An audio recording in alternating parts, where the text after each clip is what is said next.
Okay, Dr. Haley Gumar. We are actually on Daf Kuf Samach Beis Amud Aleph, but we're going to go back a little bit to, or as a famous press secretary used to say, we will circle back a little bit to the Gemara at the bottom of Daf Kuf Samach Aleph Amud Aleph. So we're at 4 lines to the bottom on Kuf Samach Aleph Amud Aleph Amud Beis. So again, 4 lines from the bottom on Kuf Samach Aleph Amud Beis. Amar Rabbi Yitzchak Bar Yosef, Amar Rabbi Yechanan. Are Rabbi you Yitzchak Bar not Yosef recording?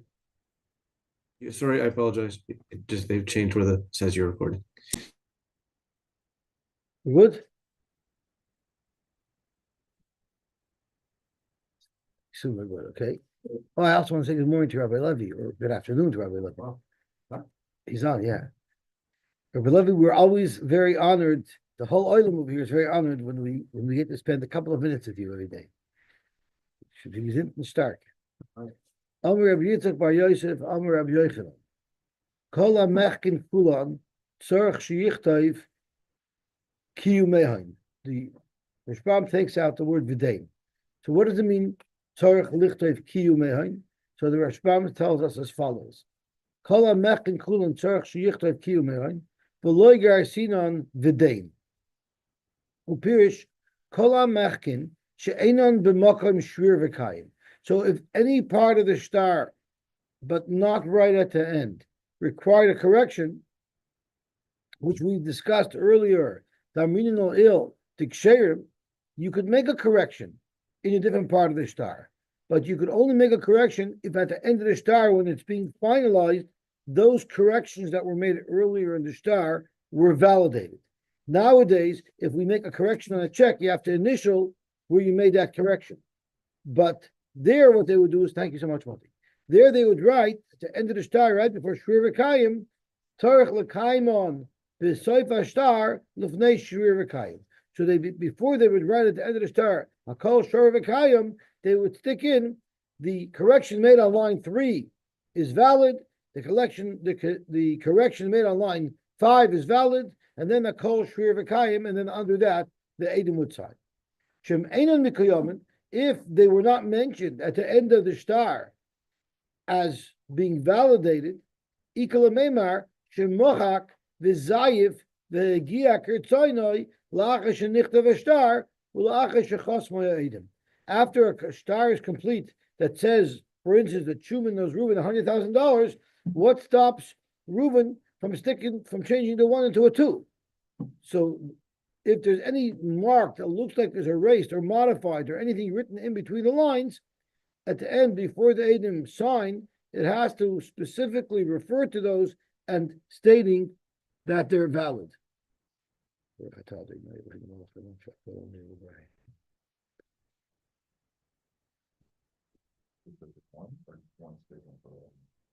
Well, every single correction has to be specified as having being legitimate. I remember I once had to rent a car in yeshiva, and my driver's license had expired, and I had renewed it. So in the olden days, you didn't get things right away.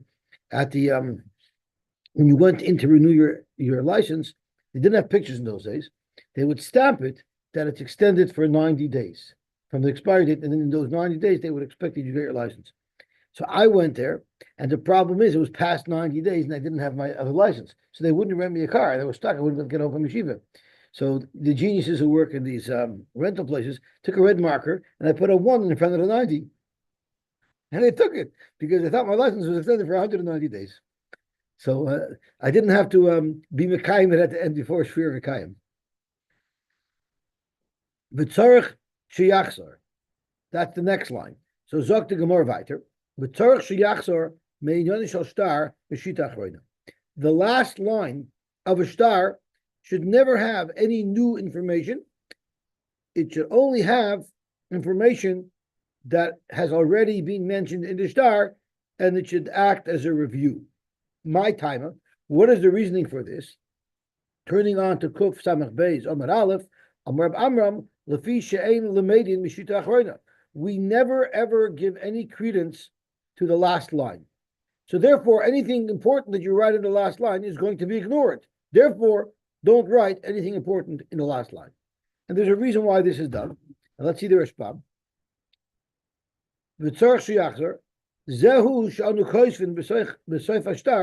This explains why at the end of every star we write the kanina min ploni bar ploni le ploni, and we made a kinyan from ploni bar ploni to ploni bar ploni. Kecholma, the cause of mefarish lil, as everything that has already been described earlier in this star. Dahainu shemefarish v'koifel ha'inyin hakos of l'mayla. We're just explaining and repeating what has already been mentioned earlier in the star. Bahai v'tzorch sheyachzor, really, there's no chiyuv to repeat what's in the star at the end. That's not what it's about. The importance is not because we need someone to chazer it over. We don't need it to be chazer over. So why do we say it? Zok to Rashbam, really what the Gemara is trying to teach us is as follows. What it really means is shum devar chidush v'shum tanai shashar toliboy she'ene kosav l'mayla. When it says in we using a positive lashon to actually say something negative. Really, we don't want you to write something. So therefore, we tell you write in the star at the end a repeat, a chazara of what it said earlier, because we do not want you to write at the last line of the star anything important, anything that might change anything that had been written above. Why should you not write anything important into the last line? Because we're going to ignore it. So that's really what the Gemara is telling us. Don't write anything important of consequence in the last line of the star, because it will be ignored and you're not going to get what you need. What's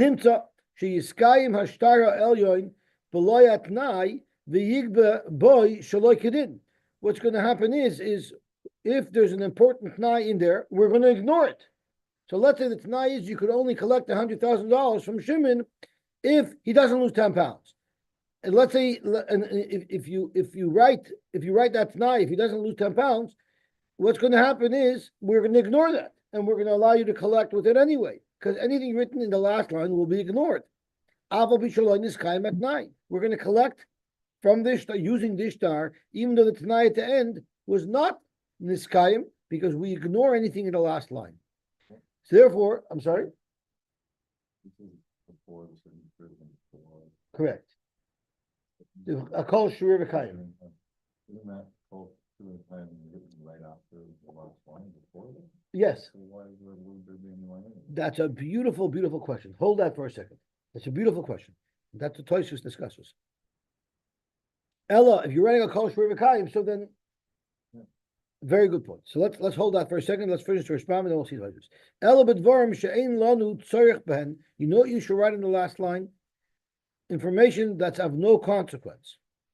She'ein lanu tzorich ben lilmud b'menu. With that, yisayim shtarei. That's how you should finish off your star. Kegoyin minyan shel star, like repeating what the star had mentioned earlier. Umayata, and therefore, loy nafsid klum im loy nilmad mishita achroina. Now there'll be no loss to anybody if we don't learn anything out of the last line, because you didn't write anything of consequence in it anyway. So let's go down onto Amar Aleph.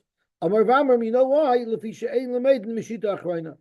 Why don't you learn from Shita Achroina? And here is the important point. Dr. Rashbam,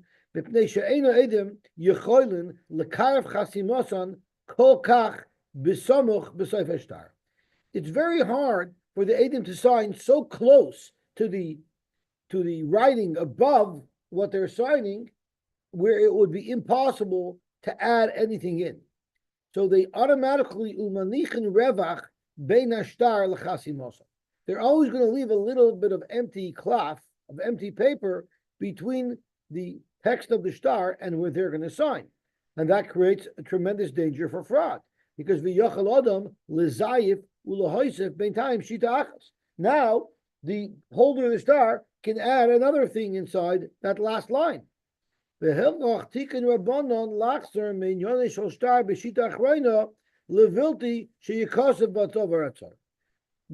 said that we're going to ignore anything written in that last line.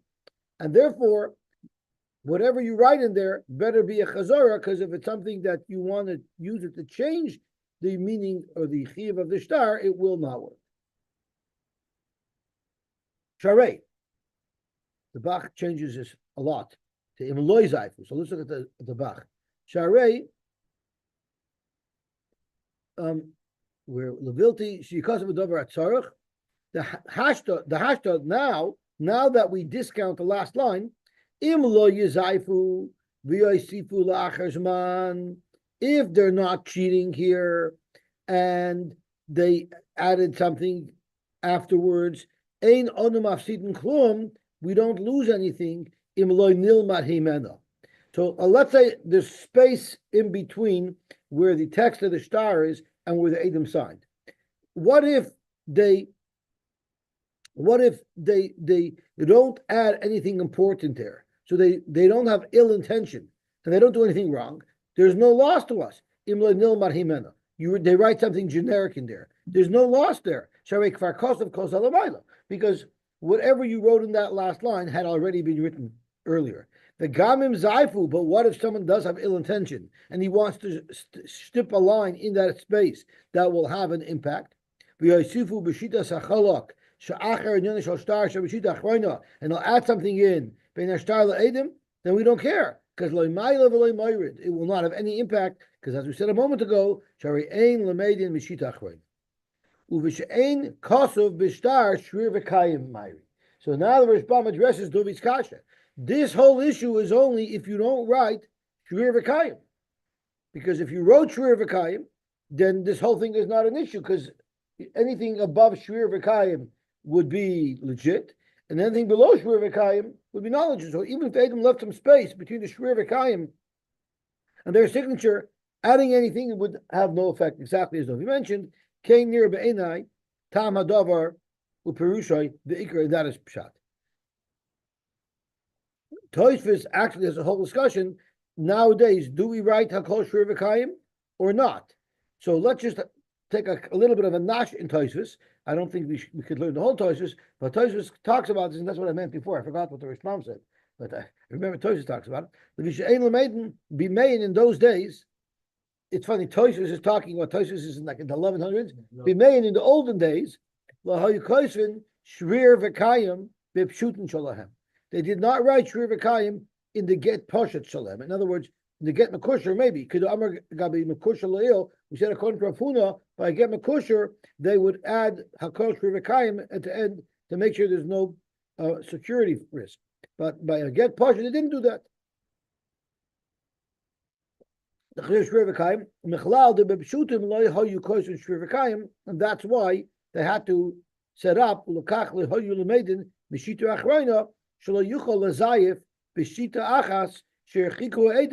in that space that the Edom left between the text of the star and their signature, we don't want to leave them enough room to be able to squeeze anything in. Instead, they just wrote redundant information there. Not anything of critical importance. I'm just going to slide into the back because there's a lot of changes over here. That's what doesn't matter. That's no big deal. Even if it was obvious that was added, but who said it wasn't legit? Anything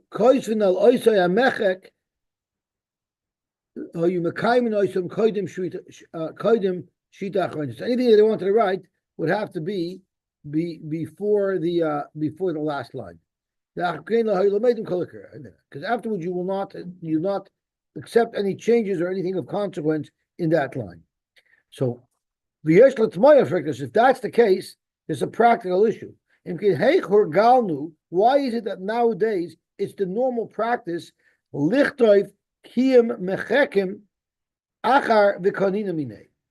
Where do we write? Remember, we referred to if there's corrections in the star, right before Akol Shrir V'Kayim is where you insert about the corrections that were made throughout the star.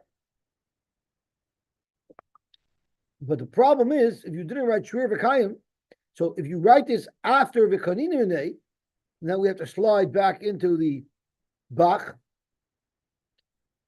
Koidim Shrir V'Kayim, right? They would put it after the Kaninim, but before Shrir V'Kayim. How could they do that? V'Ein Lameidin Mishita Achreina. The last line you don't accept. That is the last line.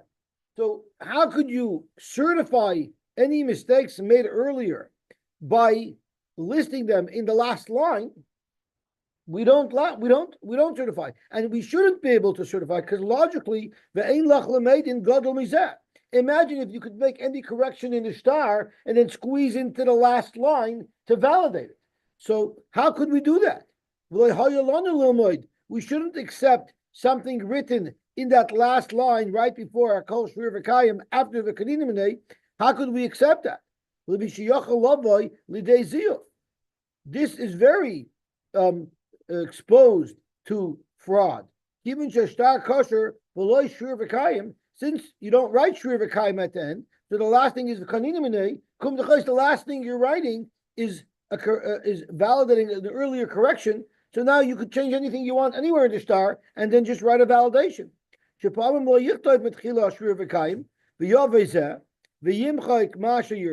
Now someone could come and change anything that he wants in the star, and then at the end of the star, so that was Tosfos' concern in their days where they might not have written Shrir V'Kayim. How are they going to deal with this? Even though Lemaisa, that's what we do write, the minig was in those days to write a kol Shrir V'Kayim at the end of the star. It will be possible in Nichtav Kain if they didn't write Shrir V'Kayim. Even if there was no corrections in the star and there was no notes at the bottom validating those mechak, in general, since everybody wrote Shrir V'Kayim at the end of the star, if those words are missing, the entire star is ignored. The hashta, and that was a fail-safe method. Lo yuchal lovoy l'deziv, lekach anu koisvin shapir kiyum mechakim acher v'kaninim. That's why nowadays we're able to write those corrections in after v'kaninim because we write kol Shrir V'Kayim. Okay, gewaltig. So you see, we were relying heavily on Shrir V'Kayim. So v'yesh tema effect Tosfos lo mishinu hakadmonim lichdei Shrir V'Kayim. Why did they do that? Why did they change the way a star was written to add Shrir V'Kayim, and then you can use the last line for kiyum mechakim, right? Because once you write Shrir V'Kayim, you can now use the last line for something important. Why did they do that way? Lo mishinu hakadmonim lichdei Shrir V'Kayim v'lilmod mishita achreina. Ulakayim mechakim acher v'kaninim. Even Shechachmei Gemara, like Shrir V'Kayim, the Chachmei Gemara didn't write Shrir V'Kayim, right? They only wrote it on a get mekusher. Midaka'amar ein lameid mishita achreina. Since the halacha in the Gemara is ein lameid mishita achreina, it must be that they didn't write Shrir V'Kayim. Because if they wrote Shrir V'Kayim, like Dovi mentioned, it would have never been a problem. Umekayim and mechakim koidim shita achreina. So why did they change things? The kiyum mechakim should have been before the last line, and we don't have Shrir V'Kayim. Why did they want to change to write Shrir V'Kayim? Because the reason why we changed from what the Gemara's conclusion was is shechashashu the Rabbanim after the Gemara were choshesh shepa'amim sheyitu ha'edim she'einon b'kiyim. The edim, who are just regular people off the street, they might make a mistake. V'yarchiku shnei shitin, and they might sign their name a little bit too low and leave the space for two rows. Even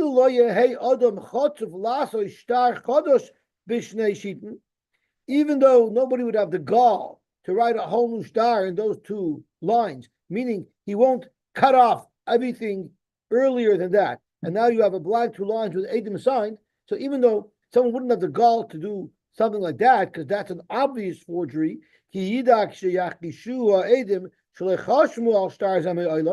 Edom will say, come on, we never signed on a star. Remember, we signed on a big star, not on a two-liner. So that someone won't do. But you know what someone might do?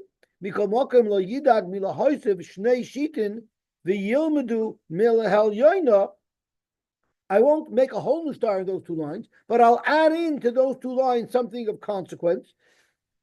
Now I'm not worried that the Edom are going to remember exactly what was written in the star. They won't remember exactly. When they see the star, to them it will look valid. Because they won't remember that they left a little bit of extra space. But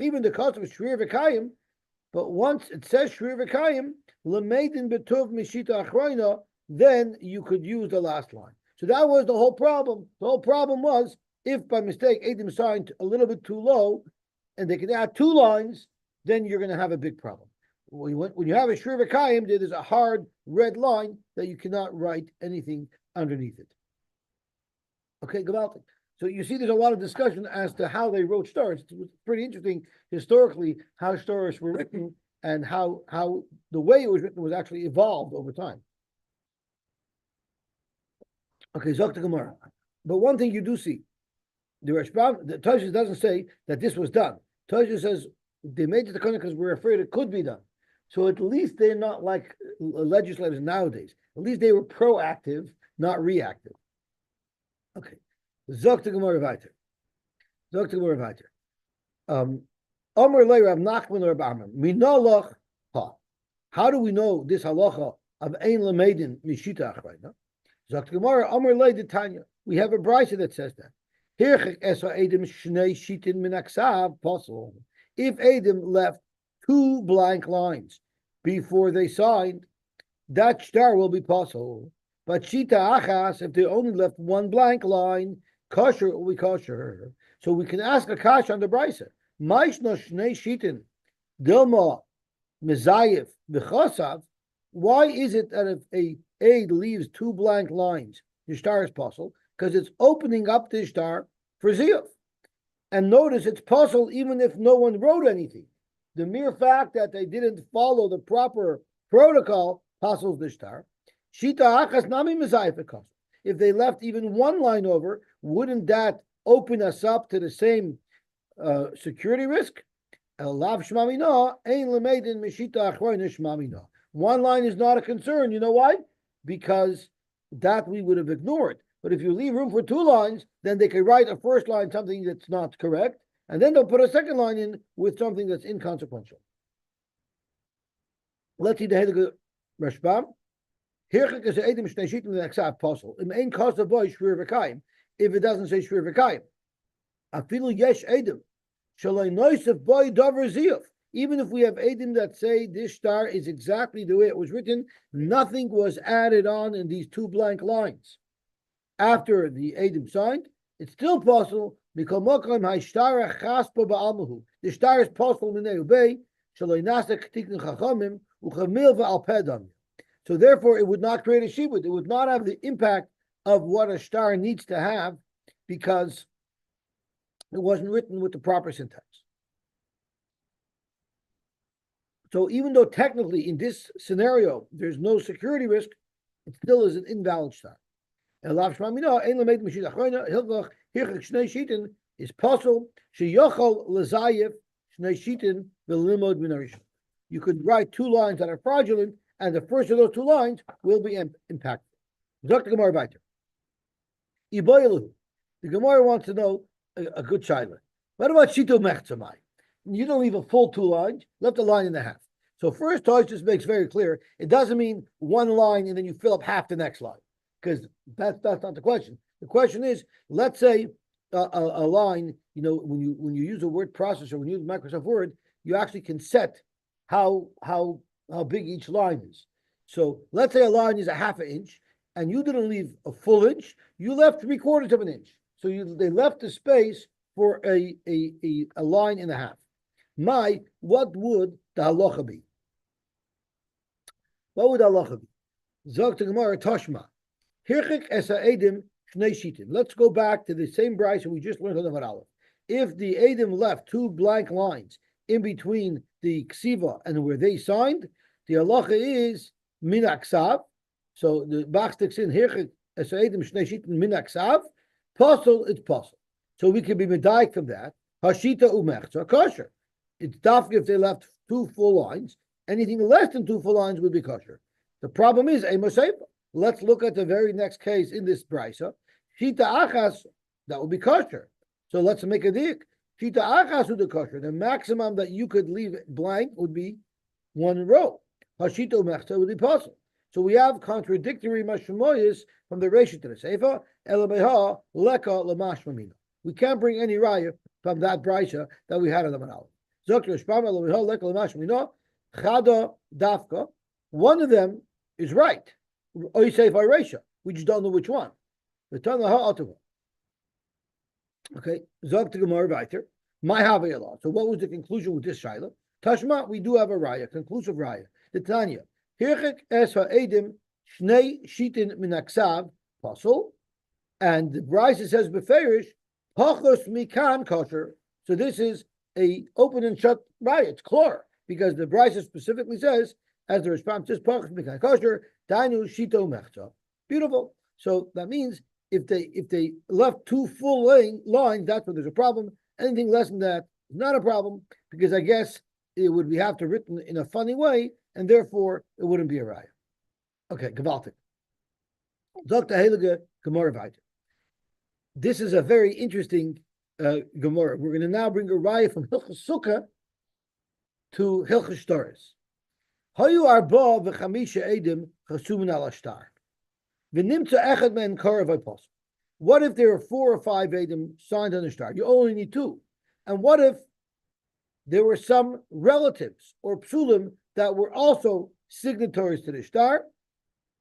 The halach is tiskayim edus bishar.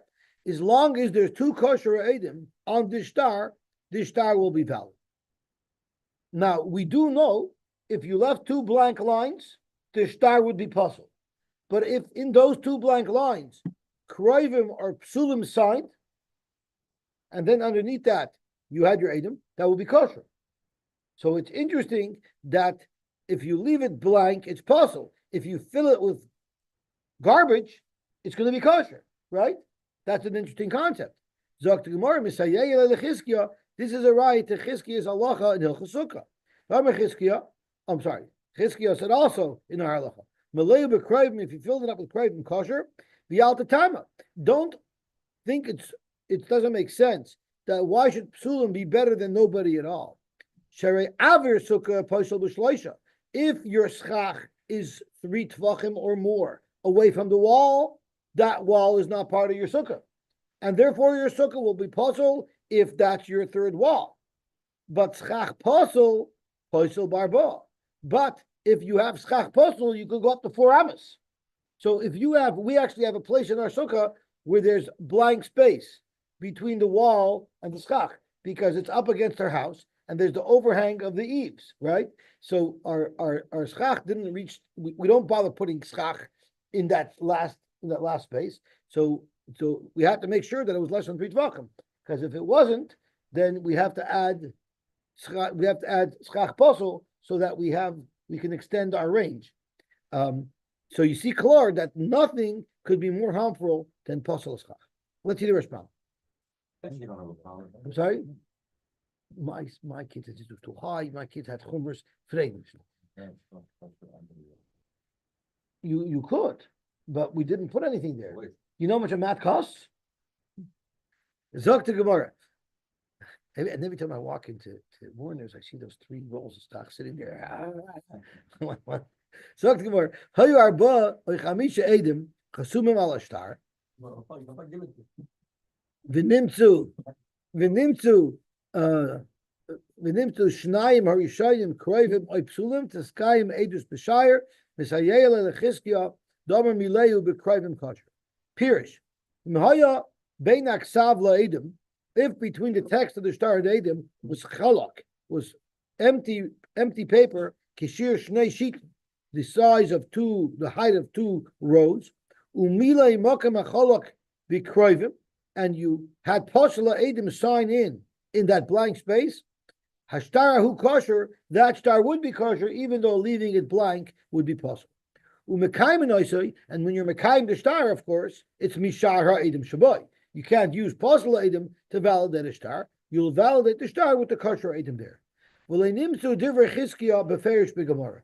Dr. Rashbam, the words of Chizkiya are not found anywhere before in the Gemara. That's his first observation. But v'yesh loymar, maybe Chizkiya did say something that might have relevance over here. Now, the Tziyonim say, well, oid yesh lefarish, meaning in the Rashbam's first prat, he's saying that we're quoting a Chizkiah that has never been quoted yet in Shas. This is the new Chizkiah that we're quoting over here, where he said, Meloi b'krayvim is kosher. However, in the second shot in the Rashbam said maybe there's a halacha that Chizkiah said somewhere that you could tell too, but he doesn't like it. Because beget kareach midaber Chizkiah. A get kereach is a get that has blank spaces in it. V'nirin divrei Chizkiah k'divrei Rabbi Akiva, and Rabbi Chizkiah seems to hold like Rabbi Akiva. The Tanan b'Maseches Gittin, we learned in Maseches Gittin, get kereach. If you have a get that's missing blank spaces, hakoil mashlimin alov divrei bananas. Bananas holds you could put anything in there. Rabbi Akiva Omer ein mashlimin ela kroivim haru'uyim lahoid b'makom acher. You're allowed to fill in the names of Edom that are kosher Edom. If you notice in Argamor, it says Karev Oipasel. But Rabbi Akiva says only kosher Edom, not Pasel Edom, but they're Pasel here because they're Kravim. But other than that, they're kosher Edom. They're not Kadnovim, they're not Masachem Kuvia. Kach Bir Shabbat Chanan. Dr. Rashbam, I don't like the Rach Pshat. The Li Nira Lashon Arishon. You know why? To Seifa Braisa de Katani, Hoyu Alov Arba Oichamisha. Vadai me'ein techilasa mayri b'miliu shnei shitin hapoislim eseshtar kitikatani reisha. For sure, the brisa that says hayulu arba v'chamisha, it's actually the rest of the brisa that we quoted earlier. And what did we quote earlier? That we're talking about those two blank lines. So when the brisa talks about arba v'chamisha, it's talking about if you put those signatures into those blank lines. That's what it's talking about. And it's not in middle of the shtar. Uvaloimer shamilu kroivim achshiroi, filling those two lines with edim that are kroivim would be kosher. And that's why our Gemara says, Misayeya leila Chizkiah, our Gemara, our brises are right at Chizkiah, Darunami b'milu shnei shitin shel chalak. What Chizkiah was also talking about was if there's two lines left blank, they could be filled in with edim that are kroivim. The brisa ba'alma mayri beloy milu shnei shitin. If we're talking about filling in any blank in the shtar, and ula ayruye din edim psulim she's kai ma'edis b'shar, and it's just telling us halacha that when there's multiple edim on any issue, as long as there's two kosher edim that will validate whatever scenario it is, then it doesn't belong here in Hilchos Toros. Lisanya b'Maseches Makis gabahi plukta the Rebbe Rabbi Yosy the pligi hosta b'dinim mamonus im tiskayma edis b'sharim lav. If a group of edim come and amongst them are kroivim, do we spoil the whole bunch, or can we use the kosher edim? Now, if it's just a general question of if kroivim involved in a group of edim spoil the whole bunch, that's not a shayla that belongs here when we're talking about shtaris. When we're talking about shtaris, the only shayla that would be relevant is if it was in those two blank lines. V'chizkiah nami. In the get kereach mari, if you're speaking about a get kereach, it's not a question of the edim in those two lines.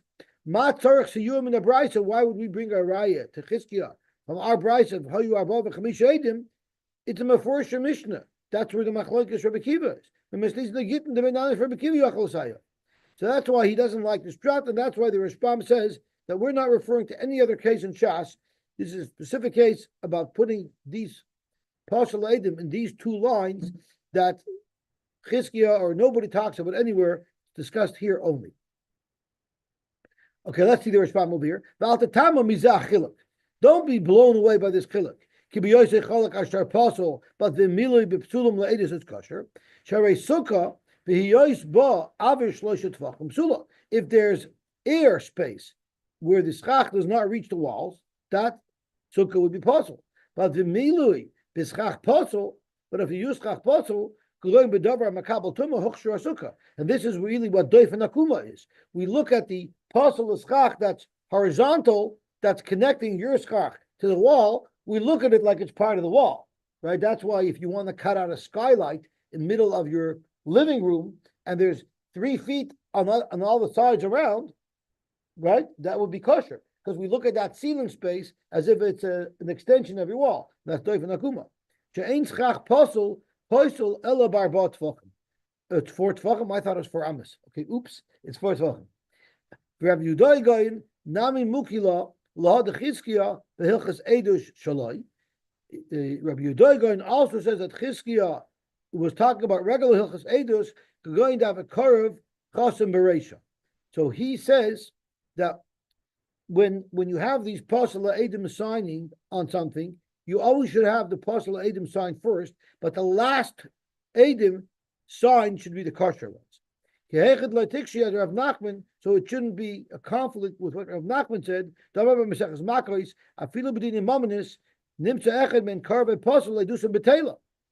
We know if there's a Pasala Eid in the bunch, it would passel all of the Edis. The Heicha the Chasim Karev Bereisha. But if the Karev is signed first, so the bad signatures, the good signatures are the last signatures, and the infill signatures are the puzzle ones, there it will work. You know why? Because Mucha Milsa to Lakavad David V'loy La'edis Chasme.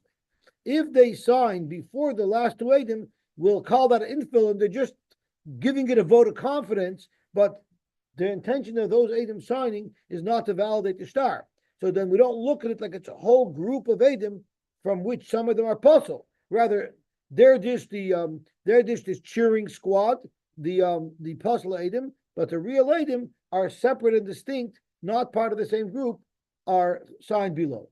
I'm sorry? Because we don't want to allow empty space there.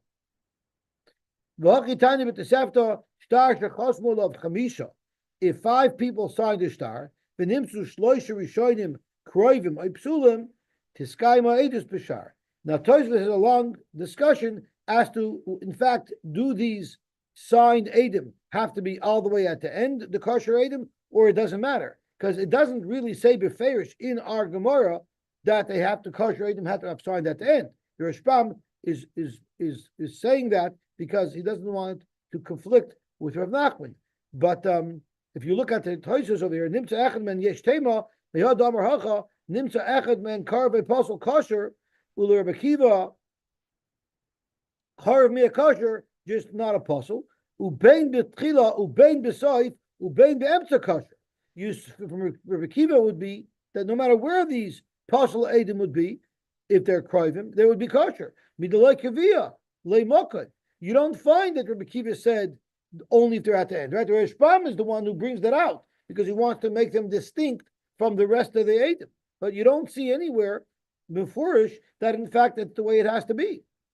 So Tosfos has a long shtickle on it. I'm not sure if we can go through it all, but we could nash a little bit. Rabbi Yudai Pasak al star sheyesh boy hey Edim or Yoser. A star that had 5 or more Edim. The Nimsa Echad Ben Karv Apostle, and one of them was Karv Apostle Betchila, the earlier Edim kosher. The Amrina will still say Lakavet Chasmu. They weren't really trying to be Edim, and therefore they'll spoil the bunch. Rather, they're just signing to give support. It would be possible, but very near Tam. So you see, there's a whole discussion as to whether or not there's an importance. Would there's some possible Edim signed in here? If it's important that they should be separate and distinct, and the last Edim have to be kosher or not, and there's a machlokes in the Rishonim. Okay, I think we could stop here. I got your answer for you, by the way.